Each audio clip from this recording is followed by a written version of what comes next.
Hi everyone, welcome to our first summer rec virtual session.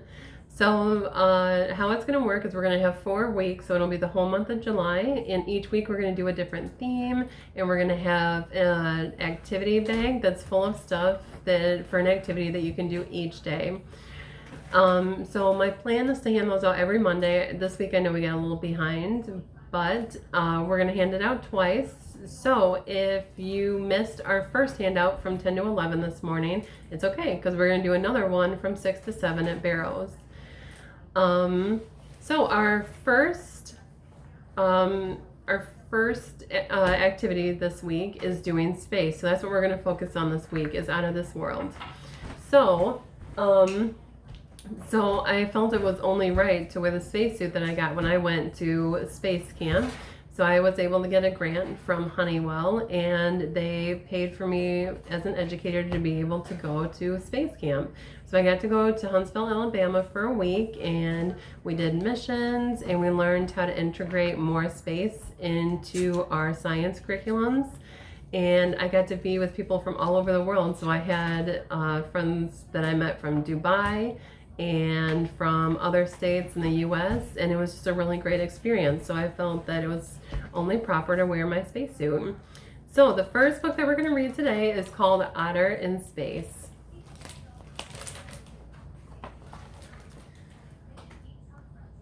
On Sunday, Otter Keeper took me and Teddy to the museum. The museum is the best place ever. We saw a huge dinosaur skeleton and met Teddy's cousin. We also looked at old paintings made before crayons were invented. In a museum, even boring things become interesting if they're old enough.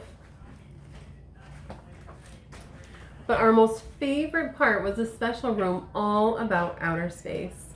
There were lots of fun things to do and buttons to press.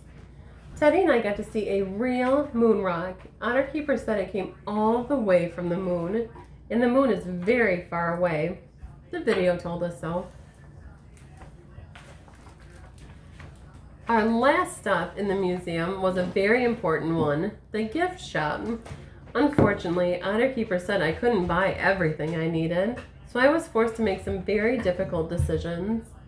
On the way home, Teddy and I were a little sad. We had a new spaceship, but we really needed a moon rock too.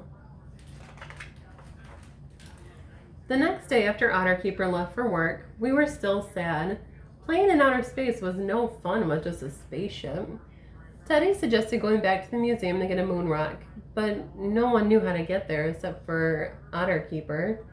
Giraffe offered to drive, but I don't think he really knows how. I needed to think of a clever plan to get my moon rock. This took a long time. Then suddenly I had the best idea ever.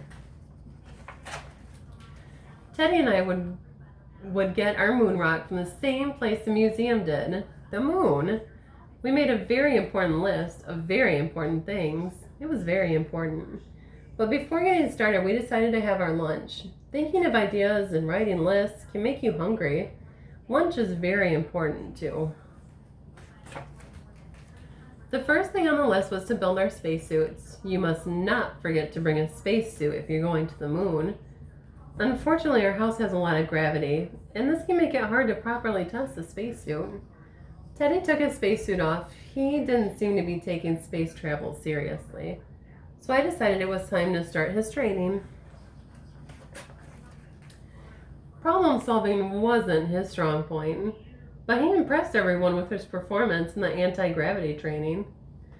Teddy asked if Giraffe would be coming with us to the moon. I explained that Giraffe, of all people, certainly could not come. Giraffe had a very important job back on Earth. He's mission control. Now it was time to build our spaceship. This was very important, and I told everyone that they had to help. But I still did most of the work myself. Finally, it was time for launch. Liftoff went very well, but we did have a bumpy moon landing, and my spacesuit got a little broken. We didn't have long to find our moon rock, but luckily they were all hiding in the same place. We chose the best moon rock we could find, the biggest one, of course. It was hard to get it back to Earth, but Teddy and I agreed it was worth it. The day got much better now that we had a moon rock to play with. And then Otterkeeper came home. We discovered he really doesn't like moon rocks. In fact, he was quite upset and said that the moon rock had to go back to where it came from. This was a silly idea. We obviously couldn't get it back to the moon because our spaceship was broken.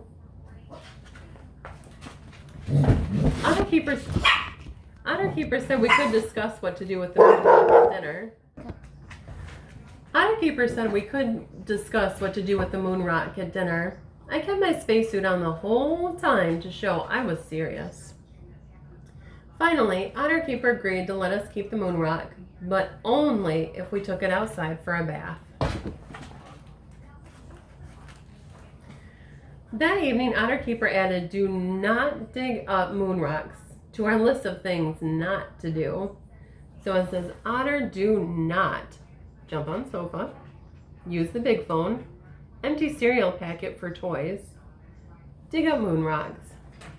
But he didn't say anything about digging up other things. So tomorrow, Teddy and I had decided to go back to the moon to dig up a dinosaur. Whoa, that seems like a really big job. So our first activity today is we're going to do shooting stars. So I have my assistant, my daughter, here to help me, and she's going to show us how to do it. So what you're going to do is you're going to get a piece of black paper and a box of crayons. Box of chalk. Chalk, not crayons. So what you're going to do, apparently she's going to video and I'm going to show you what to do. Yep. So what you're going to do is you also have in your bag some star cutouts, which you can use or you can freehand it, however you want to do it. And what you're going to do is take your black paper and you're going to make in one of the corners a star shape.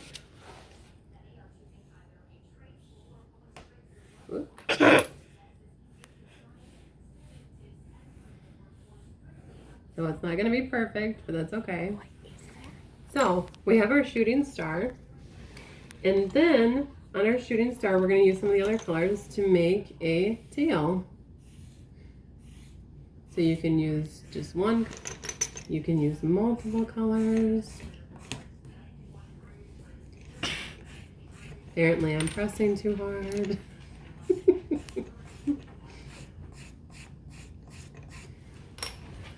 So you can do it like that. You can make lots of different stars. And then what you're going to do, you can use a Q-tip, you can use paper towel, you can use a napkin, or you can just use your hands and you're going to smudge it so it looks like it's a shooting star.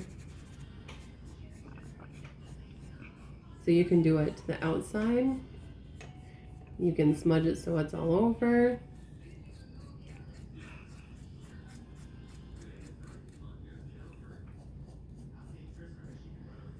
So if you don't want to get your hands dirty, it's only a little bit, but if you don't want to, you can use a Q-tip or anything else and it'll look like this.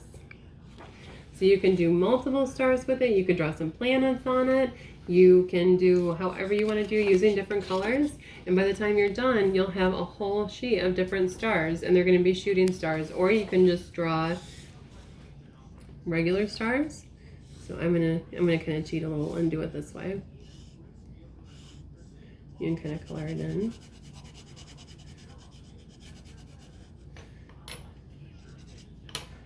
And you can smudge it.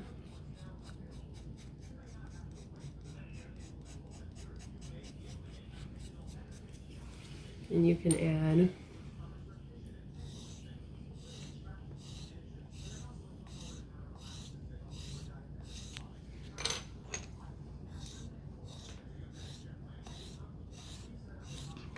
and you can smudge it.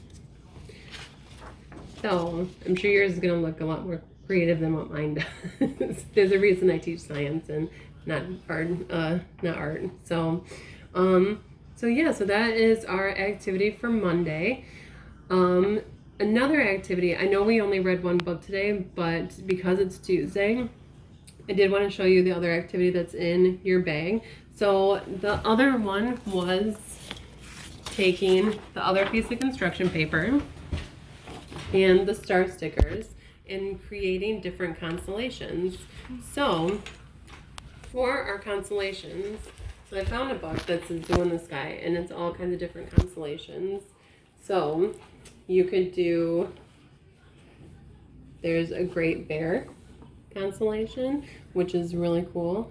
So it says the Great Bear quietly pads her way around the North Pole of the sky.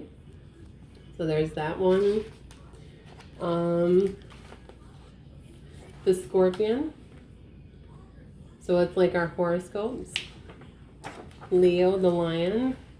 He's one of my favorites.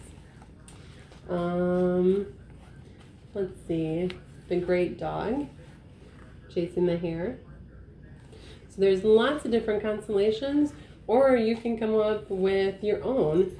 So they also have different types of constellations in the bag. So the one that we're probably most familiar with is the Big Dipper and the Little Dipper.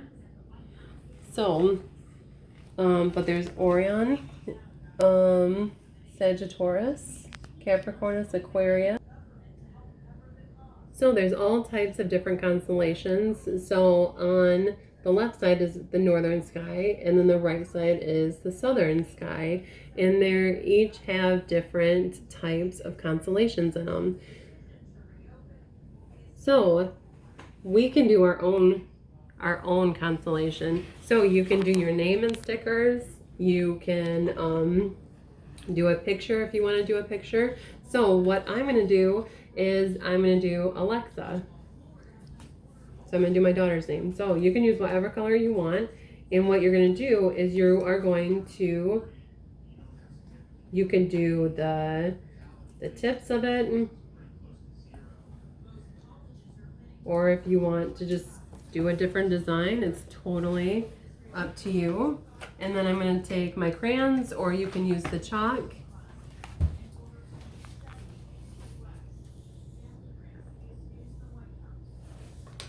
So I have an A. And then I'm going to do the L. I'm going to use some different colors. So I have L. If you want to do the letters first, then you can do the letters. Oops.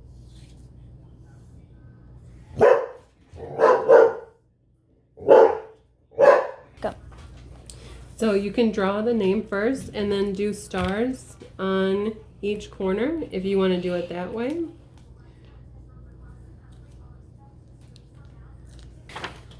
Alright, so when you're done, it'll look something like this. It'll be your own constellation. You could do your name, you could do a picture and do it that way. You could draw a star and put stickers on each corner. So it's however you want to do it, and you can color it, you can decorate it, you can brush it. Yeah, now go. So this is our second activity that's in the bag. So we did the shooting stars, and then we did our own constellations. So I hope that you enjoyed our video for today, and I can't wait to see what you guys come up with. If you want to share pictures or videos on our page, I would love to see comments and what you guys created. Thank you so much, and I'll see you tomorrow.